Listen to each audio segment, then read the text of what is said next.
There is a man who built an empire from nothing. He commands respect everywhere he walks. People listen when he speaks. His name is recognized in every room he enters. By every measure the world uses to define success, he has won. And yet, he cannot stop eating when he is not hungry. He cannot stop checking his phone every 4 minutes. He cannot stay calm when someone challenges him in public.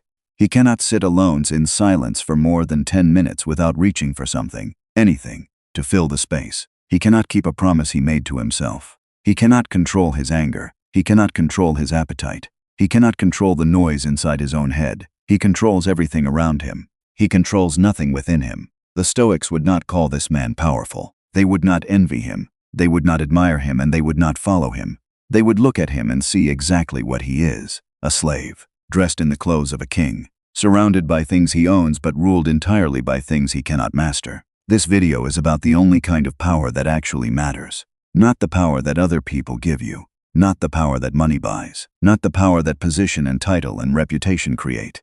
The power that no one can take from you, that no circumstance can destroy, and that no amount of external success can replace self-control. And why without it, everything else you have means nothing. If this is your first time on this channel, everything here is built on one idea: that the philosophy of the ancient Stoics, Marcus Aurelius, Epictetus, Seneca, is not a subject for academics or historians. It is instruction, practical, direct, and applicable to the exact life you are living right now.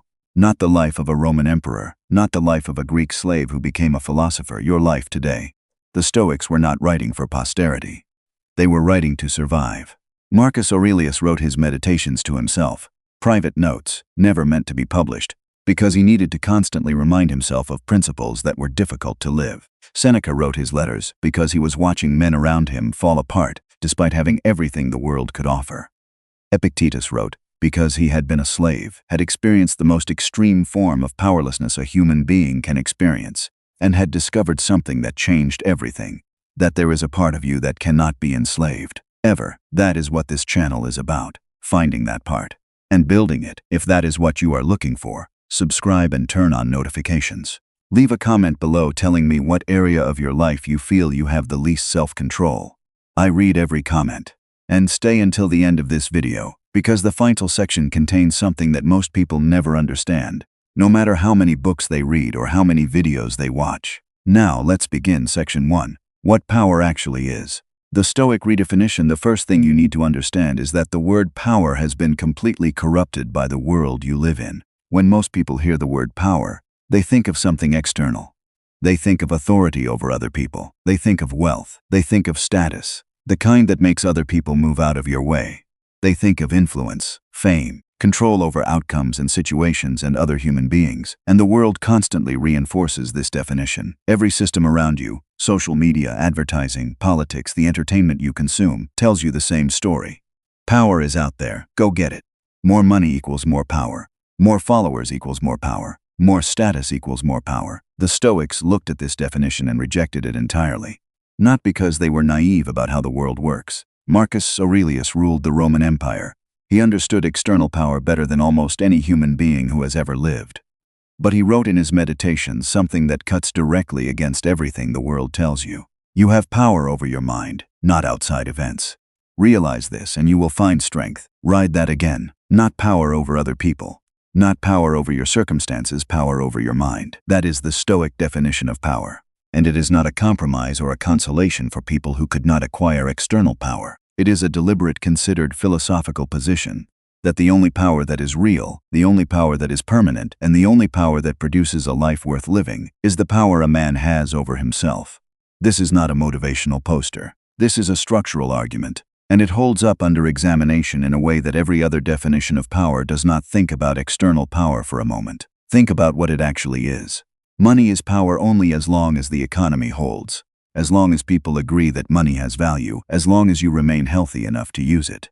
Status is power only as long as the people around you agree to recognize it, and people stop agreeing all the time. Authority over other people is power only as long as the structure that grants you that authority remains intact. Every form of external power is conditional. It depends on factors outside yourself, which means it can be taken from you. Which means, by the Stoic definition, it is not real power at all. It is borrowed power, rented, temporary. Self-control is different. No one can take it from you. No economic collapse removes it. No change in social status diminishes it. No loss of reputation erases it. It lives entirely within you, and it is yours to keep or yours to destroy. But the choice is always and only yours. That is what the Stoics mean when they talk about power. And that is the lens through which everything in this video needs to be understood. Section 2. The illusion of external power and the man it creates. Let's be specific about what a man without self-control actually looks like. Because the world has made it very easy to confuse external success with genuine power, and the confusion is costing people everything. Seneca, in his letters to Lucilius, wrote something that has stayed with philosophers for 2,000 years. He wrote, "He who is everywhere is nowhere." He was talking about distraction, about the man who spreads himself across every external pursuit without ever turning inward. But the principle applies perfectly to the man who chases external power without ever developing internal control. That man is everywhere, in every room, at every table, in every deal. And he is nowhere, because he has never met himself. Here is what he looks like in practice. He is reactive. The moment something does not go his way, he responds emotionally, with anger, with anxiety, with defensiveness. He cannot separate the event from his response to the event. Something happens, and the reaction is automatic, unexamined, and usually damaging. He says things he regrets. He makes decisions from emotion that he would never make from reason. He burns bridges not because he chose to burn them, but because he could not stop himself. He is addicted, not necessarily to substances, though that is common, but to comfort, to the path of least resistance. He knows what he should do, and he consistently does what is easier. He knows he should wake up earlier and he sleeps in. He knows he should eat with discipline and he does not. He knows he should have a difficult conversation and he avoids it. He knows he should stop checking his phone and he checks it again. His life is a long series of compromises with himself, and each compromise makes the next one easier to justify. He is inconsistent. People around him cannot predict him because he cannot predict himself. His moods change with his circumstances. When things are good, he is generous and open. When things are difficult, he becomes someone else entirely. He has no stable center, no fixed point inside himself that holds regardless of what is happening outside. And here is the most important thing about him. He is suffering. Quietly, consistently, in ways he may not even be fully aware of. Because there is nothing more exhausting than being at war with yourself, and a man without self-control is always at war with himself, always wanting to do one thing and doing another, always knowing what is right and choosing what is easy, always promising himself tomorrow will be different and waking up to find it is exactly the same. Epictetus understood this at a level that most people never reach. He had been a slave. He had experienced physical chains.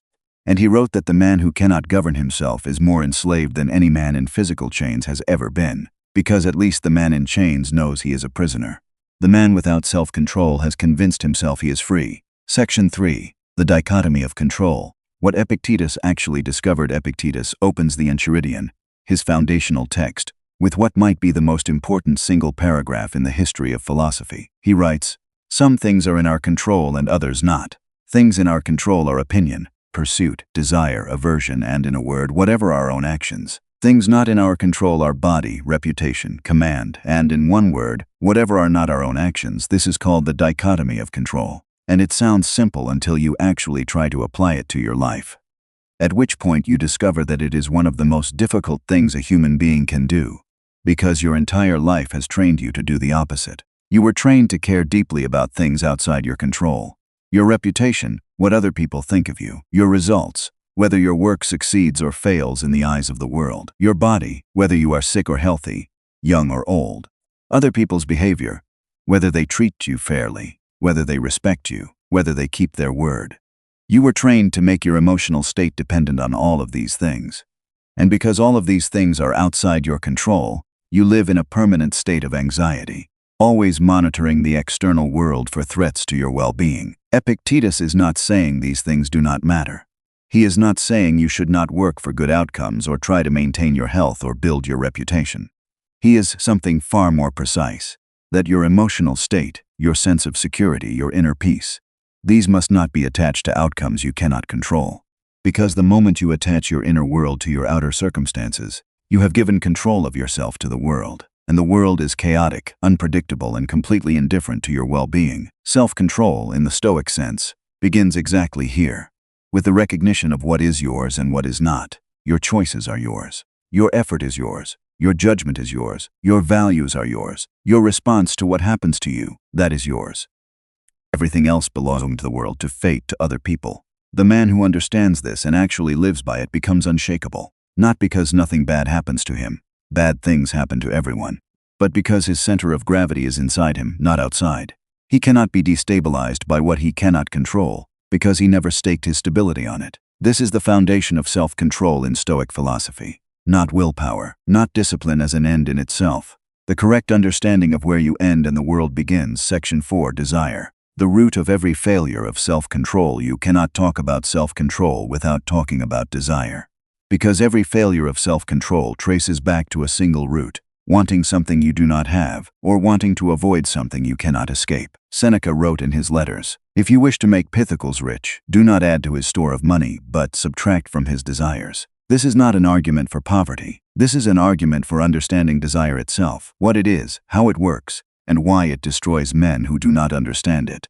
Desire, at its most basic level, is the assumption that you will be better off when you have the thing you want than you are right now. It is the belief that your current state is lacking, and that the lacking will be resolved by acquisition. More money, more pleasure, more status, more comfort, more novelty, more stimulation. The problem is not wanting things. The problem is the belief that wanting things will stop once you get them. It never does. Every person alive has had the experience of wanting something intensely, getting it, experiencing a brief moment of satisfaction, and then finding that the wanting has simply moved to the next thing. This is not a personal failure. This is how desire works. It is not designed to satisfy. It is designed to perpetuate itself. Marcus Aurelius saw this clearly in his own life. He had more than any man could want: wealth, power, the admiration of an empire. And he wrote privately to himself about the emptiness of all of it, not with self-pity but with clear philosophical precision. He was working out, alone in his journal, how to want nothing more than what he already had access to through his own reason and virtue. For you, in practical terms, this means something specific. Every time you lose self-control, there is a desire behind it. You eat when you are not hungry because you desire the comfort food provides. You check your phone compulsively because you desire the stimulation and social validation it offers. You react with anger because you desire the situation to be different from what it is. You procrastinate because you desire the ease of not doing the difficult thing. The Stoic practice is not to suppress these desires through brute willpower. It is to examine them. To look at the desire clearly and ask, is this thing I want actually capable of giving me what I think it will give me? And the honest answer, almost every time, is no. The food will not make you feel better. It will make you feel worse. The phone will not reduce your anxiety. It will increase it. The anger will not make the situation better. It will make it worse. When you see desire for what it actually is, a mechanism that promises everything and delivers nothing permanent, its hold on you begins to loosen. Not because you are suppressing it, but because you are no longer deceived by it. Section 5. Marcus Aurelius, the man who had every reason to fail. Let's talk about Marcus Aurelius specifically. Because he is not just a philosophical example, he is the most extreme practical test of self-control in recorded history. He became emperor of Rome at the age of 40. He ruled the most powerful empire the world had ever seen. He had unlimited access to every pleasure, every indulgence, every form of external gratification that existed. Every person around him would have said yes to anything he wanted. There was no one to check him, no consequence he could not escape, no desire he could not satisfy immediately. By every external standard, he had zero reason to practice self-control. He could have spent his reign in pleasure and excess and no one would have stopped him. And in fact, the emperor who came before him, Nero, had done exactly that, with catastrophic consequences for himself and for Rome. Marcus chose differently. Every morning he wrote in his journal, not public declarations, not philosophical performances for an audience, but private, honest, often brutal reminders to himself. He wrote about his own failures. He wrote about the temptations he felt and the difficulty of resisting them. He wrote about other people irritating him and his struggle to respond with patience rather than authority. He wrote about the constant effort required to remain who he wanted to be in a role that made being someone else entirely too easy. What this tells you is that self-control is not a fixed state you arrive at. It is a daily practice. Marcus Aurelius, one of the most disciplined human beings in history, was still working on it every morning, still reminding himself of what mattered and what did not, still fighting the pull of ease and indulgence and reactivity that every human being feels. This should not discourage you. It should liberate you. Because it means the goal is not perfection. The goal is the practice. The man who fails and examines the failure and returns to his principles is building something real. The man who never starts because he is waiting to feel ready is building nothing. What Marcus also demonstrates is why self-control matters at the highest levels of responsibility.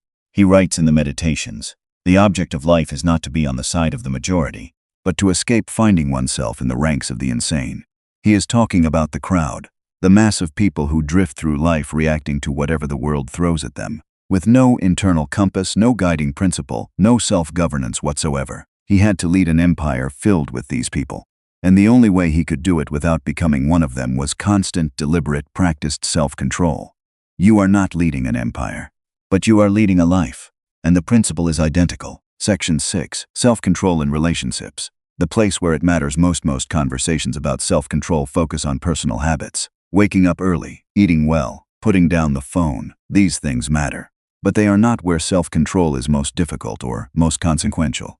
The place where self-control determines the quality of your life more than any other is your relationship. Every relationship you have, with a partner, a parent, a child, a friend, a colleague, is a mirror. And what it reflects is the exact degree of self-control you possess. Because relationships are where other people's behavior collides directly with your desires, your expectations, and your ego. And the collision produces pressure. And under pressure, the man without self-control reveals himself completely, Seneca wrote to Lucilius. We suffer more in imagination than in reality. Most of what destroys relationships is not what actually happens.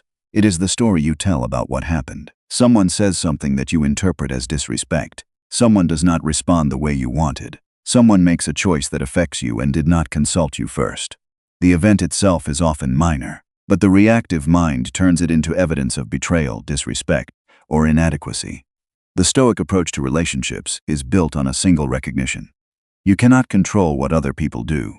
You can only control what you do. This sounds obvious. It is not. Because in the heat of the moment, when someone says something cutting, when someone disappoints you, when someone treats you in a way you feel is unjust, the automatic response is to react to what they did rather than to choose what you will do. Marcus Aurelius wrote a line that is worth reading slowly. When you wake up in the morning, tell yourself, "The people I deal with today will be meddling, ungrateful, arrogant, dishonest, jealous, and surly." He did not write this to cultivate bitterness. He wrote it as a preparation practice. He was training himself before the day began to not be surprised by difficult human behavior, so that when it arrived he would not react from shock or indignation, but from a prepared, grounded, rational center. This is what self-control in relationships looks like. Not the absence of feeling, not cold detachment, but the ability to feel something and choose your response rather than simply executing it automatically. To be angered and decide whether acting on that anger serves anything useful. To be hurt and decide whether expressing that hurt in this moment helps anything. To be provoked and choose not to perform for the person who is provoking you. The man who cannot do this is at the mercy of everyone around him. Any person who knows how to push his buttons, and there will always be people who find those buttons, can determine his emotional state and his behavior. He has outsourced control of himself to other people, and that is not a relationship. That is a hostage situation. Section 7. The practice. How the Stoics actually built self-control. Philosophy without practice is just language. The Stoics knew this, which is why their philosophy is full of specific, practical exercises, not vague suggestions about mindset but concrete disciplines designed to build the inner architecture of self-control over time. Here are the three that matter most. The first is the morning review. Marcus Aurelius practiced this every day.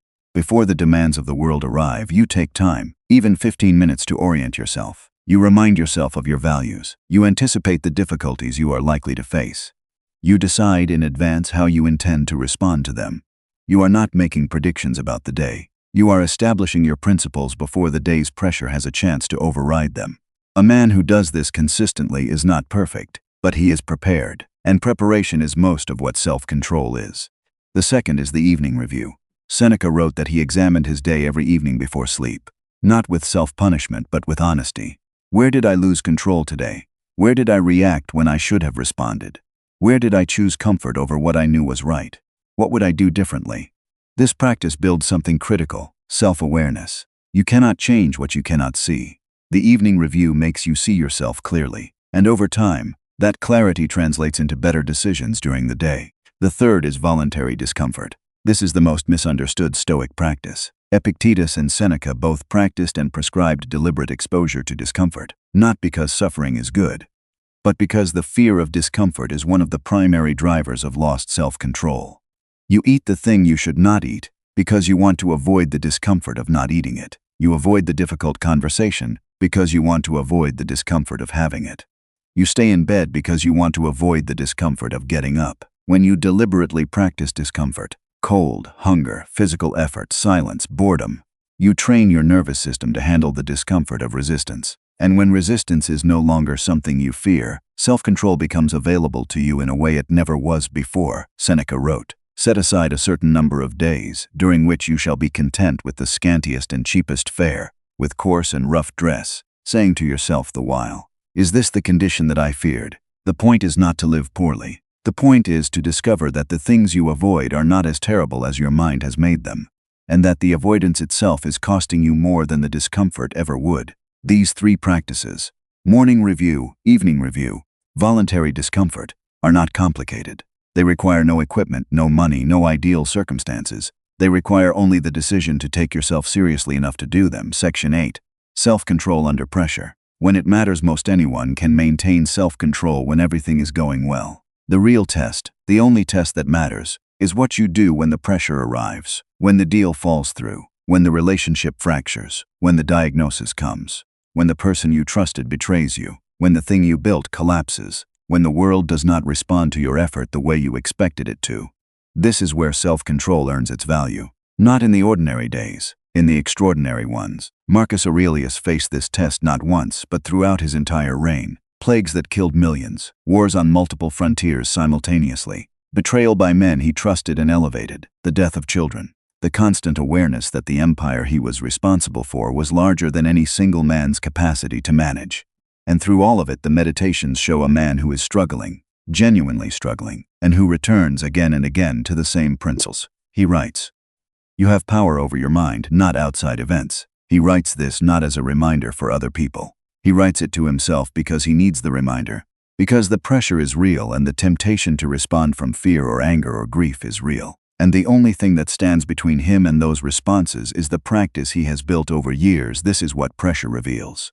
Not character in some mystical sense, it reveals practice. The man who has done the work, who has reviewed his principles every morning and every evening, who has practiced discomfort voluntarily, who has examined his desires honestly, that man has something to draw on when the pressure arrives. He has built internal structure, and structure holds under pressure in a way that pure emotion never does. The man who has not done the work has nothing to draw on except instinct, and human instinct under pressure is not your friend. Instinct wants to flee or fight or freeze. Instinct wants comfort, wants to assign blame, wants to collapse into the familiar rather than hold the difficult position.